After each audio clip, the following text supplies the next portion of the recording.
Hello friends, எல்லோரும் எப்படி இருக்கீங்க? நான் உங்கள் விஜய். இன்றைக்கி உங்களுக்கு வந்து நான் செட்டிநாடு மஷ்ரூம் தொக்கு, காளான் தொக்கு எப்படி செய்கிறதுன்னு காட்டுறேன். இது எங்கள் வீட்டில் எப்போ செஞ்சாலும் 5 நிமிஷத்தில் காலி ஆகிடும். வெறும்னே ஸ்பூன் வச்சு சாப்பிட்டுட்டே இருப்பாங்க. அந்த மாதிரி ஒரு அட்டகாசமான ஒரு டேஸ்ட்டில் இருக்கிற தொக்குங்க இது. இது வந்து மஷ்ரூம் காளான் வச்சு செய்கிறதுனால இன்னும் வெஜிடேரியன்ஸ் நாங்கள், அதனால் காளான் தான் எங்களுக்கு வீட்டில் கொஞ்சம் எதாவது யூஸ் பண்ணும்போது இவங்களுக்கு ரொம்ப விரும்பி சாப்பிடுங்க. இது பசங்களும் சரி, என் ஹஸ்பண்டும் சரி ரொம்ப விரும்பி சாப்பிட்ற ஒரு டிஷ் இது. செட்டிநாடு காளான் மசாலா எப்படி செய்கிறதுன்னு நான் உங்களுக்கு காட்ட போகிறேன், வாங்க. ஃபஸ்ட்டு வந்து காளான் வந்து உப்பு தண்ணியில் ஊற போட்டு ஒரு 10 நிமிஷம் விட்டுருங்க. அப்புறமா அதில் மேலே இருக்கிற அழுக்கு எல்லாம் க்ளீன் பண்ணிவிட்டு நல்லா இந்த மாதிரி சின்ன சின்ன பீஸாக நீங்கள் கட் பண்ணி வச்சுக்கணும். காளான் எப்போவுமே நல்லா க்ளீன் பண்ணுங்கள்.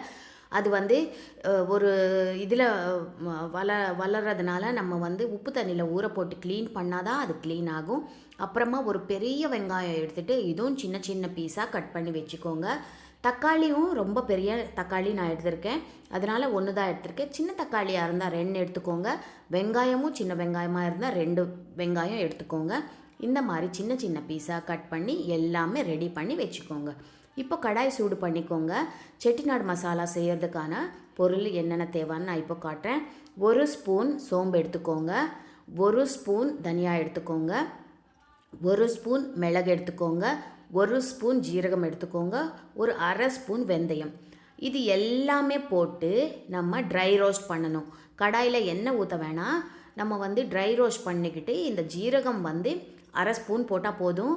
நார்மலாக நான் வந்து ஜீரகம் சோம்பு கொஞ்சம் சோம்பு அதிகமாக போடுவேன், ஜீரகம் கொஞ்சம் கம்மியாக போடுவேன்.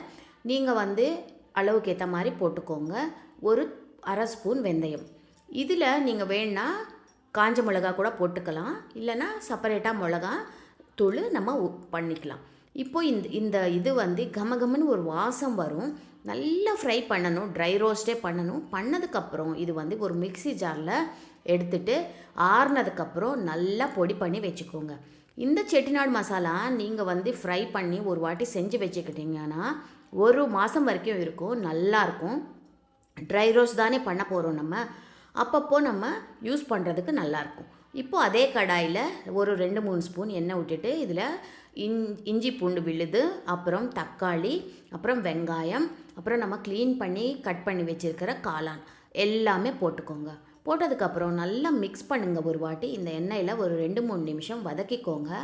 வதக்கினதுக்கப்புறம் இதில் ருசிக்கேற்ப உப்பும் அப்புறம் மஞ்சத்தூளும் போட்டுக்கோங்க. இப்போது நம்ம இந்த இஞ்சி பூண்டு விழுது போட்டோம் இல்லையா, அது நல்லா ஃப்ரை ஆகணும் எண்ணெயில். ஒரு 2 நிமிஷத்துக்கு அப்புறம் இதில் மஞ்சத்தூளும் உப்பு போட்டுக்கோங்க. போட்டதுக்கப்புறம் நல்லா மிக்ஸ் பண்ணிக்கோங்க. மிக்ஸ் பண்ணதுக்கப்புறம் இது மூடி போட்டு ஒரு 5 நிமிஷம் விட்டுருங்க. காளான் வேகிறதுக்கு ரொம்ப டைம் எடுக்காது, அதனால் நம்ம மிக்ஸ் பண்ணிவிட்டு நம்ம ஒரு 5 நிமிஷம் விட்டோன்னா இந்த காளான் சூப்பராக வெந்துடும். அதே மாதிரி இந்த தக்காளி குழஞ்சி நல்லா கிரேவி மாதிரி தொக்கு மாதிரி வந்துடும். இப்போ பார்த்தீங்கன்னா இந்த காளான் நல்லா வெந்துச்சு பாருங்கள். அவ்வளோ நம்ம காளான் இருந்ததா, இப்போ நல்லா குட்டி குட்டியாக ஆயிடுச்சு, நல்லா வெந்துருச்சு. அதே மாதிரி கமகமன்னு வாசனை வருதுங்க. அந்த இஞ்சி பூண்டு போட்டோம் இல்லையா, அதனால் நல்லா சூப்பரான ஒரு ஸ்மெல் வருது. இப்போ நம்ம இதில் என்னென்ன பொருள் போடணுன்னு நான் காட்டுறேன். இப்போ இதில் ட்ரை மசாலாஸ் எல்லாம் நம்ம ஆட் பண்ணிடலாம். ஏற்கனவே நம்ம செட்டிநாடு மசாலாவும் மிக்சியில் போட்டு நான் அரைச்சி வச்சுருக்கேன். இப்போ இதில் 1 ஸ்பூன் மிளகாத்தூள் போட்டுக்கோங்க. நான் சொன்ன மாதிரி நீங்கள் மசாலாவே மிளகா போட்டு அரைச்சிங்கன்னா இப்போ மிளகாத்தூள் போட தேவையில்லை. நான் செப்பரேட்டாக தான் போடுவேன் எப்போவுமே, காரத்துக்கு ஏற்ற மாதிரி நான் போடுவேன். இப்போ 1 ஸ்பூன் மிளகாத்தூள் நான் போட்டிருக்கேன். அப்புறமா 1 ஸ்பூன் தனியாத்தூள். தனியா நம்ம ஏற்கனவே அரைச்சிருக்கோம், ஆனாலும் இதில் 1 ஸ்பூன் தனியாத்தூள் நீங்கள் போட்டுக்கணும். அப்புறமா நம்ம அரைச்ச செட்டிநாடு மசாலா, அந்த மசாலா இப்போது 1 ஸ்பூன் போட்டுக்கோங்க. இது போட்டதுக்கப்புறம் நம்ம இதில் கொத்தமல்லி கருவேப்பிலை போடணும். இப்போ இந்த ட்ரை மசாலாஸ் எல்லாம் இந்த ஆயிலில் நல்லா ஃப்ரை ஆகணும். நல்லா மிக்ஸ் பண்ணிக்கோங்க. மிக்ஸ் பண்ணதுக்கப்புறம் ஒரு 2 நிமிஷம் விட்டுருங்க. நம்ம போட்ட மசாலா எல்லாம் பச்சை வாடை போயிட்டு இதில் இந்த கிரேவியில் நல்லா மிக்ஸ் ஆகணும், பிளெண்ட் ஆகணும். அப்போ தான் இந்த தொக்கு நல்லாயிருக்கும். இப்போ பார்த்திங்கன்னா நல்லா மிக்ஸ் பண்ணிவிட்டு ஒரு 2 நிமிஷம் அப்படியே விட்டுடலாம்.